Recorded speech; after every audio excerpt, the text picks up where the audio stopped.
Vitamin D తగినంత అందాలంటే ఎప్పుడు, ఎంతసేపు ఎండలో ఉండాలో తెలుసా? తప్పక తెలుసుకోండి. విటమిన్ డి శరీరానికి అవసరమైన విటమిన్లలో అతి ముఖ్యమైనది. ఇది శరీరంలో అనేక ముఖ్యమైన విధులను నిర్వహిస్తుంది. ఈ విటమిన్ కాల్షియం, ఫాస్ఫరస్ శోషణలో సహాయపడుతుంది. విటమిన్ డి ఎముకలను ఆరోగ్యంగా ఉంచుతుంది. శరీరంలో ఈ విటమిన్ లోపం వల్ల బోలు ఎముకల వ్యాధి, రికెట్స్ వంటి వ్యాధులు వచ్చే ప్రమాదం పెరుగుతుంది. దంతాలను ఆరోగ్యంగా ఉంచడంలో విటమిన్ డి కీలకమైనది. విటమిన్ డి తీసుకోవడం రోగనిరోధక శక్తిని బలపరుస్తుంది. అనేక వ్యాధులను నివారిస్తుంది.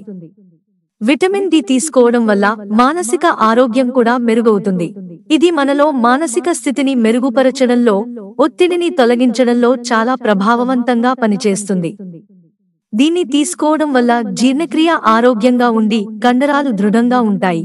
విటమిన్ డి కూడా బరువు తగ్గించడంలో చాలా ప్రభావవంతంగా పనిచేస్తుంది. కానీ ఇది మనం తీసుకునే ఆహారం ద్వారా అతి తక్కువ మోతాదులో అందుతుంది.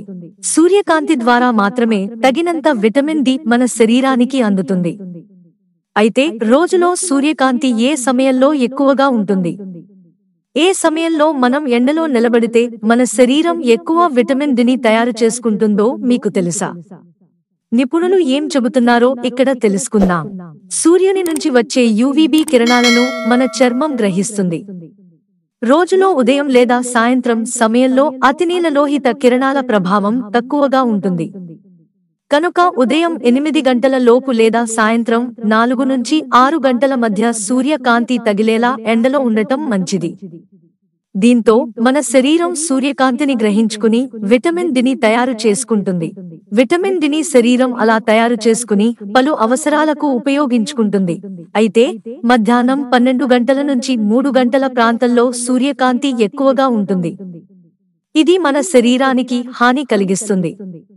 ఆ సమయంలో జాగ్రత్తగా ఉండటం మంచిది. వారంలో 3 నుంచి 4 రోజులు సూర్యరశ్మిలో ఉండటం వల్ల శరీరానికి అవసరమైన విటమిన్ డి అందుతుంది. కోడిగుడ్లు, చీజ్, నారింజ పండ్లు, పుట్టగొడుగులు, మటన్ లివర్, చేపలు, రొయ్యలు, జున్ను, నెయ్యి, మొక్కజొన్న, పాలు, పచ్చి బఠానీలు వంటి ఆహారాలను తరచూ తీసుకోవడం వల్ల కూడా మనం విటమిన్ డిని పొందవచ్చునని నిపుణులు చెబుతున్నారు. మిత్రులారా, ఛానల్ సబ్స్క్రైబ్ చేసుకోవడం మర్చిపోకండి. ధన్యవాదాలు.